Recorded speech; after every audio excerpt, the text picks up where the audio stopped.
May we please kindly request Dr. Prasad Pradhaan and humble request to Shri Prakash Bhalerao ji to start with this fireside chat. I want to see a lot of fire in your belly as well. Feel free to even raise questions. Thank you.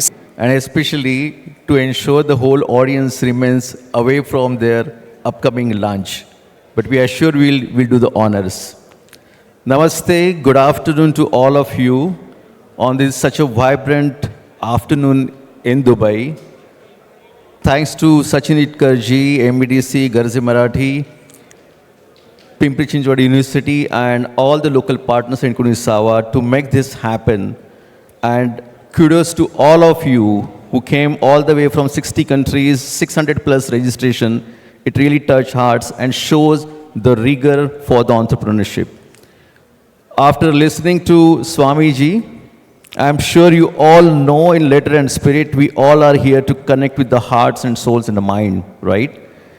And our endeavor would be, what Swamiji just mentioned to all of us, is to generate the ideas, create the ideas, discuss it, and ensure how we can give back to the community. Our endeavor here in next 20 minutes to cover the whole life cycle of entrepreneurship, where we can connect, correlate with each and every participant, their phase of their businesses, their phase of their life cycle, to ensure at the end of 20 minutes, you get those ideas and you will be prompted to generate those ideas. And I'm so delighted and honored to share this dais with none other than Bhalerao Sahib, who's been, you heard about him just now by Simran, but I'm personally very, very honored and delighted to have this fire chat with him. Bhalerao Sahib,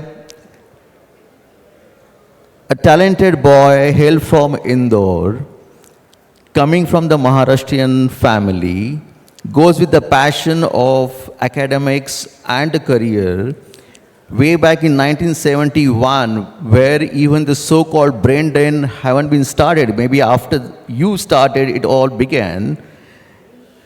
Staying in East Coast for a long, and then 1990, you decide to move yourself to Silicon Valley, where actually the birth of Silicon Valley took place. The whole journey coming over there, I would like, at this phase of your life, when you've been considered as a high-tech entrepreneur, venture capitalist, mentor for millions of people, right?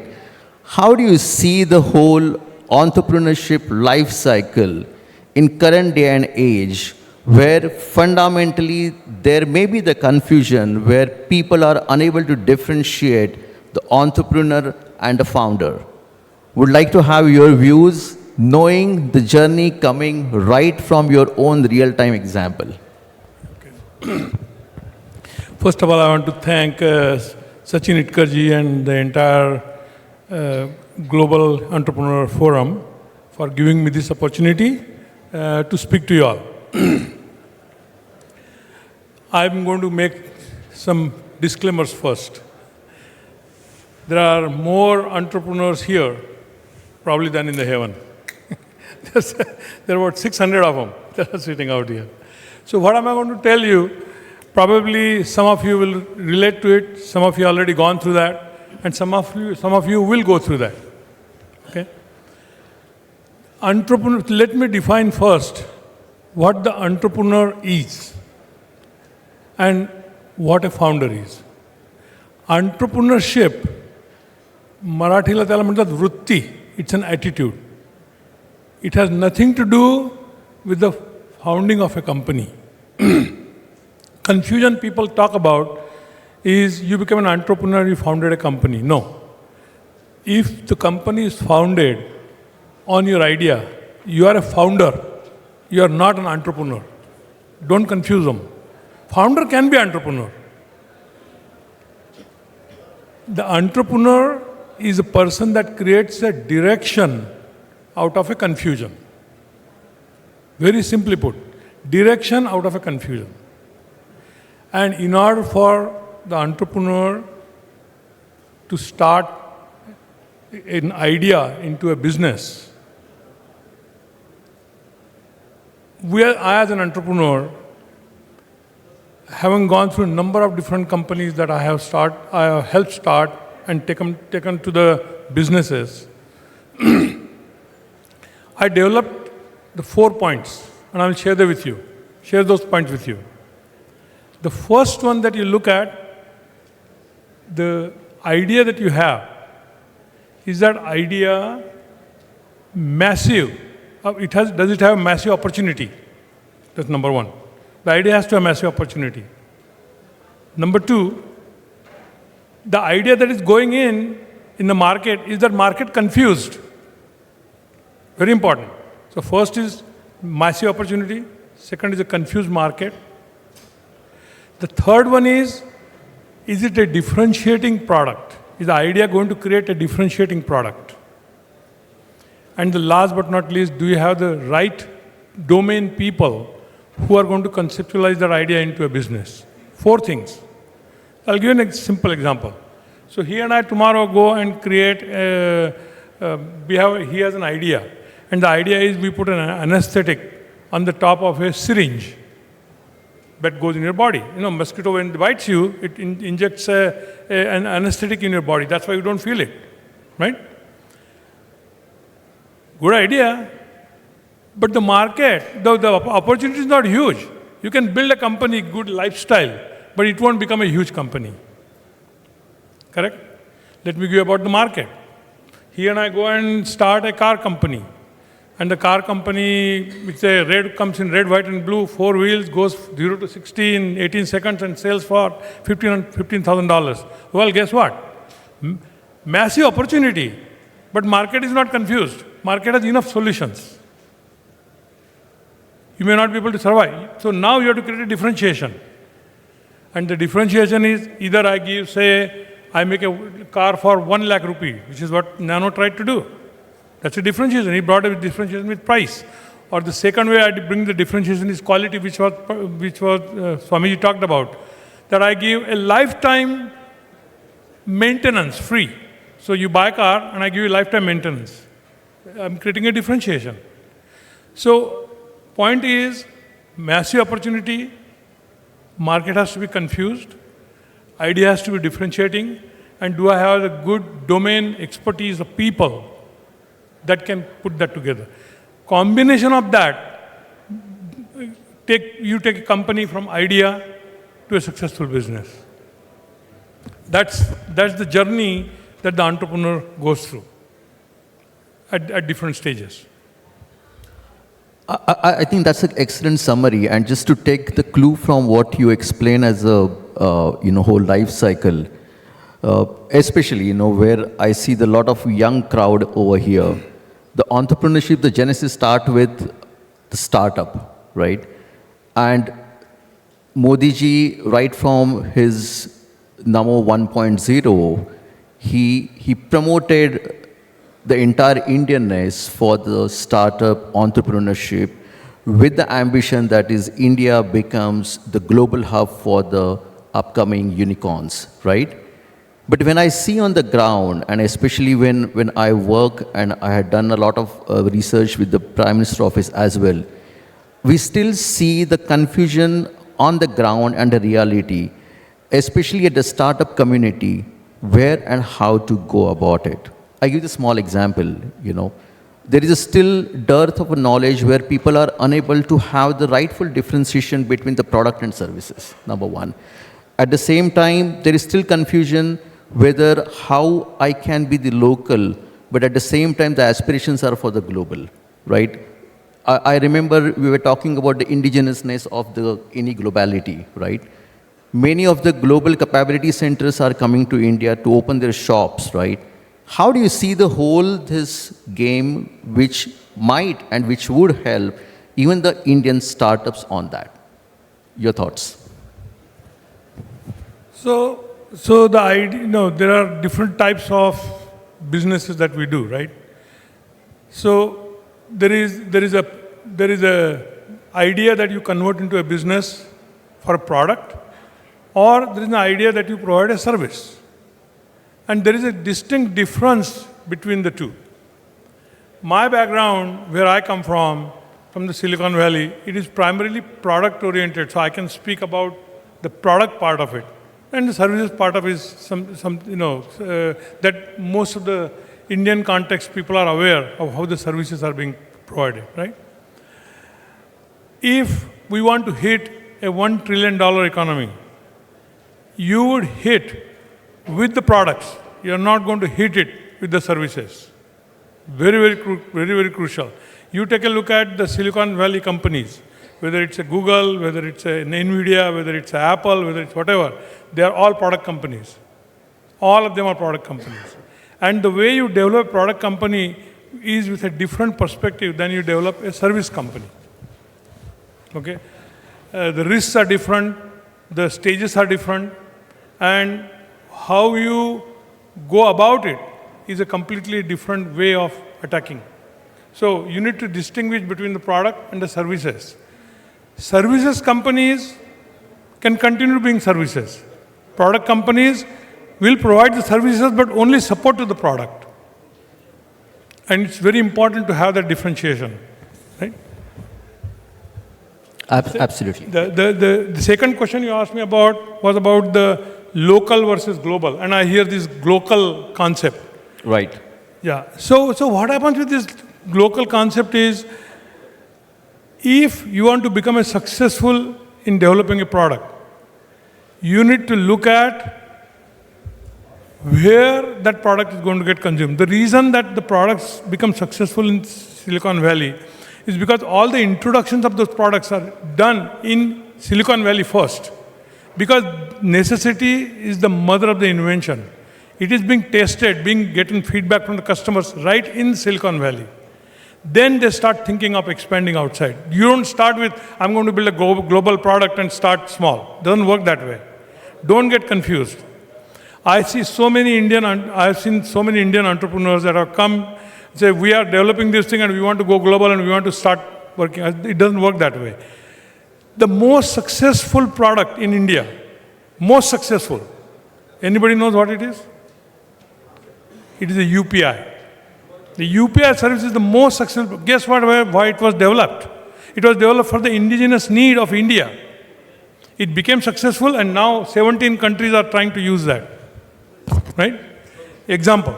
So if you are going to go develop the products, you need to develop that product for the internal consumption first around you. And that's where you're going to get the feedback from the customers. You're going to modify the product, you're going to add things to it, and then you start thinking global. So start locally. Small companies, small startups, start locally first. Become successful in local market. If you are successful in local market, you will permeate, your success will permeate globally. So don't think of going globally from the day one. It does not work. It looks nice on the piece of paper, it looks nice in talking in the conferences, but it doesn't work that way. Focus locally. And what you will see is the companies that are focused locally and have become successful have gone out and become successful globally. I'll give you an example of UPI. This is a very excellent example. All the products that we have developed, we first make sure that they are used somewhere locally, we get the feedback from the customers, and then we go outside. And otherwise, you will not become, the product, you will not become a successful entity globally, Yeah, in fact, UPI is a very, very, apt example currently when we see the whole, how the Indianness has gone global, very clearly. Coming to the whole life cycle and the last 3 points, what we wanted to cover on that, the most critical aspect in any entrepreneurship is the funding. And we always think about why, how, and what, and from where it will come, right? in current whole uncertainty which is happening globally, be it, we have seen the whole last 6 months, the uncertainty is everywhere, and be it the latest at even, take the 24 hours back, the example at even Alaska 2025, but still there is uncertainty. What would be your advice on the funding, and at the same time, how do you see this whole global uncertainty is going to affect the whole entrepreneurship at large? It's a very complex answer to the question. Okay. Since we talked about locally with current situation, what's happening? When there is a uncertainty in the market, the funding dries out. Venture capitalists will entertain your ideas, you come and present to them, but they will not write you a check. A number of you will go through that. You will see that. What is important is, for a startup, a very specific thing that is important is, for a startup CEO, you are as good as your funding lasts. So you can keep spinning and keep working at a product where the product becomes successful in the market, where you get the customers and you get the repeat customers, while you don't run out of money. It's very important. That is the only thing that you see. Okay. So with the current situation, those of you who are in the process of raising funds, don't give up. But I'm going to give you a word of caution that the money is very hard to come by when there is an uncertainty in the market. What is happening in US, as you all know, in terms of the market, what's happening in the market. Right now, the market is paralyzed at this stage. It will open up. I mean, it happens. I have seen it happen.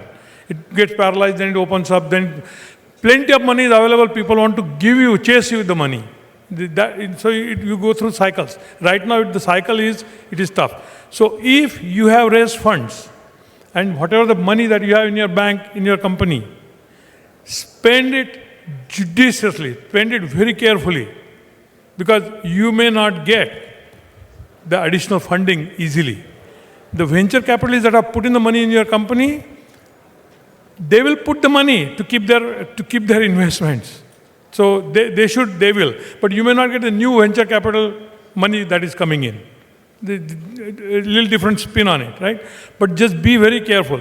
Those who are looking for the new funding at this stage, my suggestion is try whatever you can. If you are lucky, you find it, that's wonderful. Otherwise, don't give up. But just watch how you are spending. Be very creative. Now, the funding comes from 2-3 different areas. One is you come from venture capitalists. Second way of raising the funding is from the corporates. Some corporate may like your idea, may like the product that you're developing, and sometimes they invest in you. Either they will invest you in kind, or they will invest you with funds or whatever, because the product that you're developing becomes a crucial part of their overall portfolio. So sometimes the corporates put in the money into the company. That is also a good way of looking at it. Sometimes the corporates give you resources. Don't ignore that. Sometimes they say, we have 10 engineers that we can give you that will sit on your in your company, and they will help you develop a product. Wonderful. But at this stage, for the foreseeable future, try not to spend and chase money wildly. Don't try to do that if you can. That is my advice. Thank you so much. And mindful of our time, I know that we are just going beyond time. Just a quick last and not least, we've been hearing about the whole concept of the resiliency since yesterday, when the curtain raiser happened. The closest to my heart, this topic. In the current day and age, when the uncertainty is there, many things are happening, let's talk about the human angle to the whole entrepreneurship. Garze Marathi, like our own institute, we are trying to connect with many of the young entrepreneurs all the way into the rural area, trying to develop their skill set. But they need to be resilient. They need to be sustainable. The tenacity is at its peak. What would be your last word for all these young entrepreneurs, or even the current entrepreneurs, how they can be resilient, especially when we have seen right from Y2K, subprime lending in 2008, we have seen whole of the COVID for the 2 years, and now the global uncertainty which is happening. For the business person or the entrepreneur, what would be your last word on the entire sustainability and resiliency? See, the entrepreneur is a visionary. And without having a vision that you really, truly, honestly believe in, you can never develop a company. You can never develop a product. You can never develop a business. So you have to be your vision has to be very, very clear. Okay. Then you put together the goals to reach that vision. And while you are going through that, you are taking a group of people with you as you're building towards that. Okay? The underpinning of all that for an entrepreneur is a tenacity. You cannot give up in your idea. You cannot give up. Very, very crucial. Sometimes people get discouraged and they kind of wipe out and they decide to get out and shut the company and do whatever they do. Don't give up. You got to keep trying until something sticks. Now, what happens is following though. The reason that people get into trouble, what I have seen, is typically when you start a company, you have an idea. You're a founder, you have an idea. And you got there to get an idea. Let's start the journey from when you went to primary school. You're in a primary school, you're a really bright boy or girl, and you stood first in the class or second in the class. So your ego is cajoled that you're better than your peers. Then you go to the middle school and you do quite well. And you are again doing number one, number two. Then you go to the high school, same thing. Then you appear for IIT and you go into IIT. And then you go to foreign countries or wherever, and you get a further education, and you work for big companies like Intel or Google or whatever. Your ego has been cajoled all the way. So you think that whatever you touch is golden. You know everything. Your ego is touched. You think it's golden, right? When you start the company with your idea, you already have developed a confidence about yourself. Sometimes, an overconfidence in some areas. You may be very good in your technology, but you don't know how to convert idea into a business. But you think you do. So you don't listen to the feedback that's coming from the customer. You think the features that you are putting in the product, because you know better than anybody else. So your listening shuts down completely. You don't wait to get the feedback from the customers that you think what the features are required. Out of 50, 60, 70 companies that I have done, I cannot tell you a single company that started with one particular idea and exited and went public or got sold on the same idea. Zero. Why it is? Because I started with the idea, and then when you listen to the customers giving you feedback. I mean, obviously, you start a company in silicon chip, you are not going to become a healthcare company. Don't get me wrong. Okay. But in the same domain, in the same general area, you have to keep tweaking what is required from the customer, and you have to keep taking that input. The founders are notorious for not listening to the customers because their egos have been cajoled all the way. So they are notorious. They don't want to listen. They think what I add as a feature is important. I'm going to give you. And it never works. It never ever works. And it's not only true for the company, it's also true for the social work. After I graduated from engineering college, for 1 year I did a social work. I lived in a village. Under PL 480, we got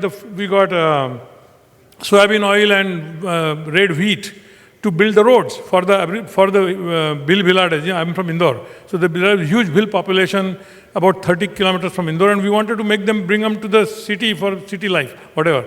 So we built a road, and then we built a well, because there was a water shortage in MP. So about 18-20 feet thing was dug, and then I came to US to get my PhD.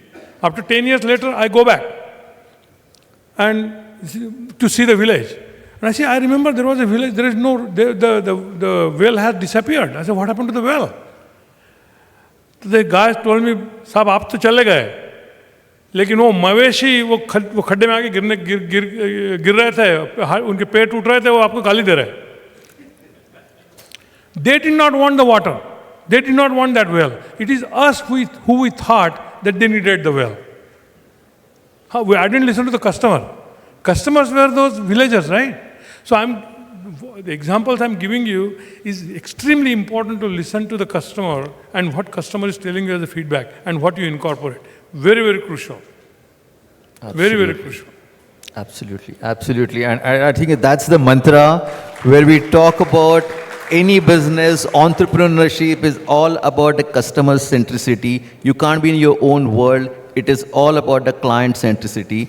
And connecting again with Swamiji's mantra, if one has to be greatest, it is to giving back to the community.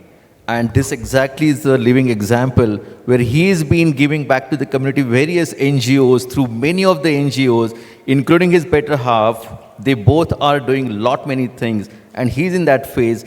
He's giving back to the community. And that's been, he's so resilient. It's such a wonderful having a discussion with you. It's my pleasure and honor. And I'm sure all of you would have gathered all those ideas and the wisdom before you hit your lunch.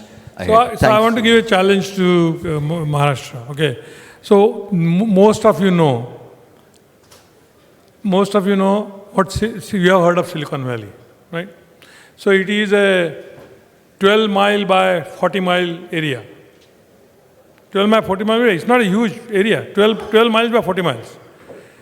Highest number of patents per square mile are filed in Silicon Valley today, from when it started. It didn't start that long ago. It started in mid-70s. And how it came about was the President Kennedy decided to send man on the moon. To send a man on the moon, you need different technologies. So government introduced a bunch of technologies through universities to build these technologies, and then they opened it up for the public. And that's where the companies got formed. So highest number of patents from that point till now, per square mile filed in Silicon Valley even today, including AI, including up to AI. Highest number of PhDs per square mile is in Silicon Valley today, in the world. Wow. Highest number of PhDs. Highest number of multi-billionaires per square mile is in Silicon Valley today. Only place where Saraswati and Lakshmi are coexisting. That's so awesome to know that. Absolutely. The reason it is important is because we need to make Maharashtra that. There are areas in there are areas in Maharashtra where we have phenomenal amount of talent. We need to create an environment where we can create proxy of Silicon Valley in Maharashtra. You do that and you go focus on the products. You will become not $1 trillion, you will become a $5 trillion economy. It's not even a debate in my mind. It is possible, it is doable. We have all the ingredients there. We have the weather, we have the intelligence, we have everything is at your fingertips. It is very possible. So I wish you all the best, and I hope that we reach to our goal that we have set for ourselves. And Thank you let's very give much. him the promise that is Thank we'll make you. that dream